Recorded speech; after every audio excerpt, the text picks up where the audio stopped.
Following a significant Iranian missile attack on October 1st, President Joe Biden's administration urgently advised Israel to approach its response with caution to avoid a broader conflict in the Middle East just weeks before the U.S. presidential election.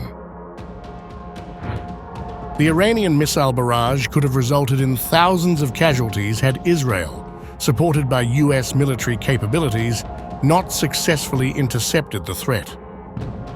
Recognizing the high stakes, U.S. officials stressed the importance of taking time to assess options for retaliation.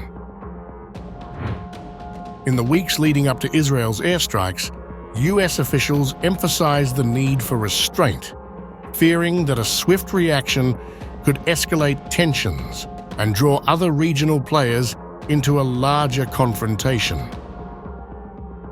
High-level discussions among military leaders shaped Israel's military strategy to align with U.S. interests. I'll let the Israelis speak to if, what, how, and when they decide to take additional military action in response to Iran's October 1st attack. That's really for them to speak to. But on your first question, yes, of course, we've been in communication with our Israeli counterparts about this public disclosure. According to U.S. officials, Israel's military response targeted Iranian air defenses and missile production facilities, but was more restrained than anticipated, avoiding strikes on Iran's nuclear sites and energy infrastructure in line with Biden's requests. Despite this, Israeli Prime Minister Benjamin Netanyahu asserted that the targets of the strikes were determined by Israel's national interests rather than U.S. directives.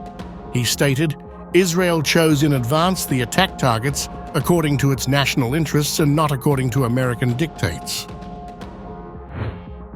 Israel chose in advance the attack targets according to its national interests and not according to American dictates. In the aftermath of the Iranian attack, the Biden administration emphasized that Iran would face serious consequences, with U.S. Defense Secretary Lloyd Austin engaging in discussions with Israeli counterpart Yoav Gallant to stress the importance of a proportional response.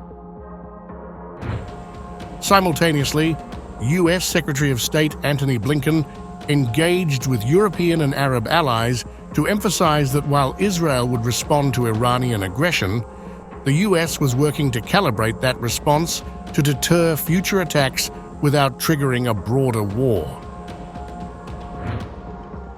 Although the October 1st Iranian missile attack resulted in only one confirmed fatality, a Palestinian from falling debris, the fact that many missiles went unblocked raised questions about the effectiveness of Israeli and U.S. air defenses. As the Biden administration planned a response, discussions included potential targets, initially focusing on Iran's nuclear and oil facilities. U.S. officials aimed to provide alternative measures, such as sanctions on Iran's oil sector, to reduce the impact on Iranian revenues without military action. To enhance Israel's air defenses, the U.S. deployed the Terminal High Altitude Area Defense (THAAD) system and approximately 100 U.S. soldiers to operate it. The THAAD missile defense system is a useful addition to seek to protect this country.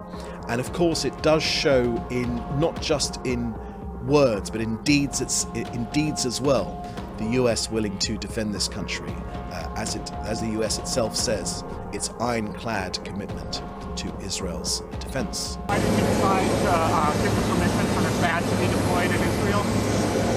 Defend Israel.